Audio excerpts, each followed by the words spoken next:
Ces feuilles de plantes ne sont pas banales. Ce sont des feuilles de l'indicotier précieuses dans cette unité de production. Leur transformation aboutit à la couleur indigo. Cette couleur, au cœur du travail effectué ici.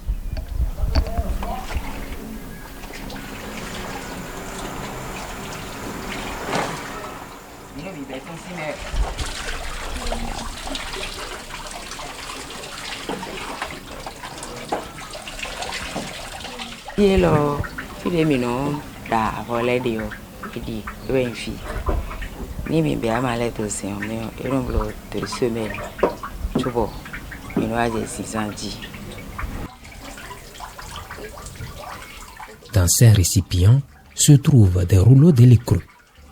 La durée de leur séjour dépend du niveau de saturation attendu.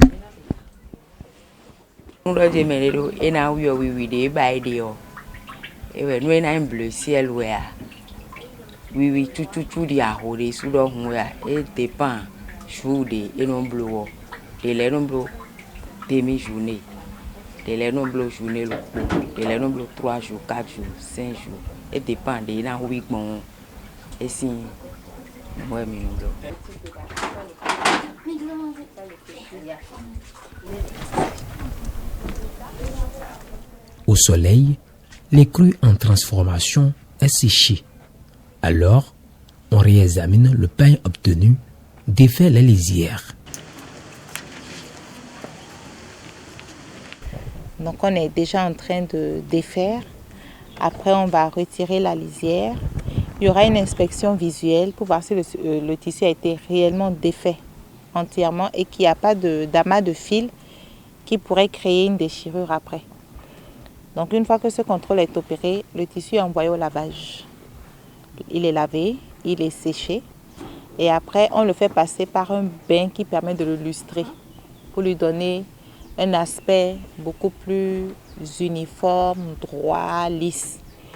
Donc après ce passage au bain, on le repasse. Une fois qu'on l'a repassé, nous faisons ce qu'on appelle le mirage, où chaque centimètre des deux côtés est inspecté. C'est une inspection visuelle, est inspecté. Ça nous permet de retirer les corps étrangers comme le fil, les morceaux de feuilles ou parfois les morceaux de la matière qui nous permet de réaliser la lisière. Donc après cette inspection visuelle que nous appelons le mirage, on procède au mesurage parce que la toile est 100% coton et le coton, une fois qu'il est mouillé, subit un taux de réduction. Donc si on a introduit 20 mètres dans la cuve, à la fin on n'aura pas 20 mètres. Donc on mesure exactement la quantité qu'on a. On fait ensuite le rapport de mirage, le tissu est étiqueté.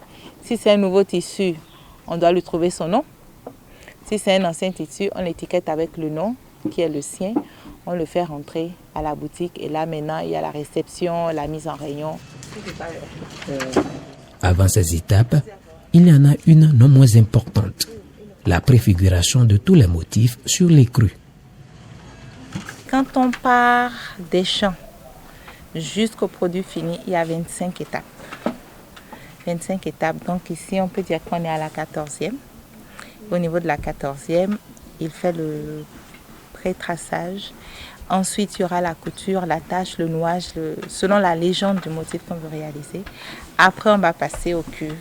Donc là, nous sommes dans l'élouterie et c'est un néologisme parce que c'est élouterie. Et élou pour nous désigne la feuille que nous utilisons pour fabriquer nos tissus que nous appelons désormais élouveau. Et je suis à la table de dessin qui est l'endroit où tous les motifs sont préfigurés avant de passer à la phase de réalisation.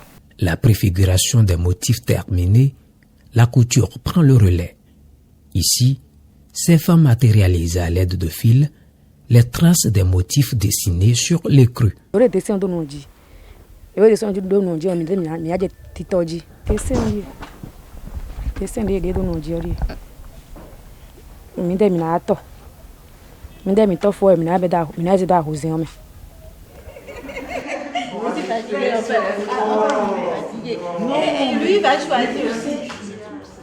Dans ce showroom sont exposés les produits finis. L'ancienne génération comme la nouvelle y défile. Le temps d'opérer un choix, certains deviennent mannequins. Prenez mon fofo qui s'habille avec l'indigo. Nous avons des choses importantes à montrer au monde. Et donc, il faut en profiter de notre diversité déjà. Là, la couleur indigo, ça me va très bien.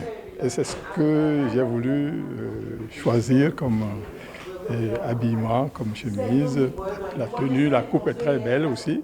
Nadia Danlé, du Burkina Faso, est venue s'installer à Ouidah-Glégoui avec la spécialité indigo.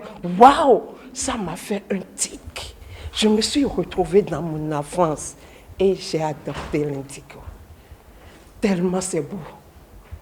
Me voyez-vous, c'est beau.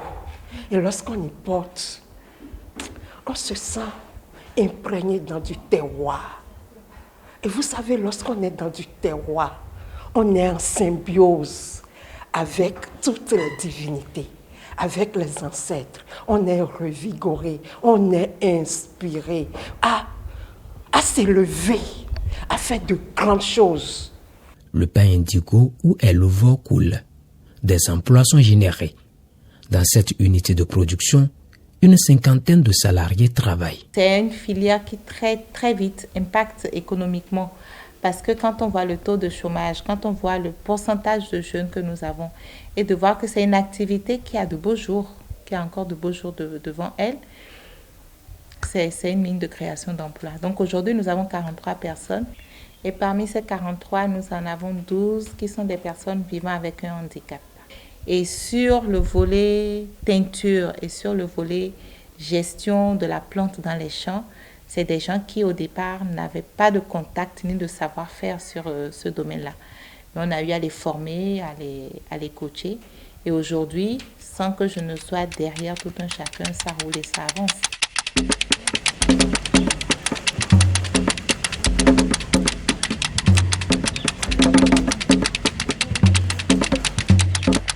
Quand j'ai constaté que dans nos politiques nationales, il n'y avait pas, à l'époque, une discrimination positive à l'endroit de cette couche que je dis vulnérable, j'ai décidé de créer dans l'activité une session qui sera exclusivement dédiée à ces personnes-là.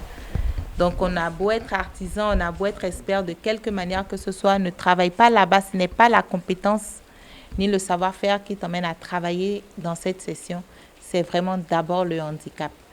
Et nous avons commencé, nous les avons formés. Je me suis rendu compte que c'est finalement ces personnes-là qui m'aident parce qu'elles sont pour moi une niche d'inspiration, un nid de remise en question permanente.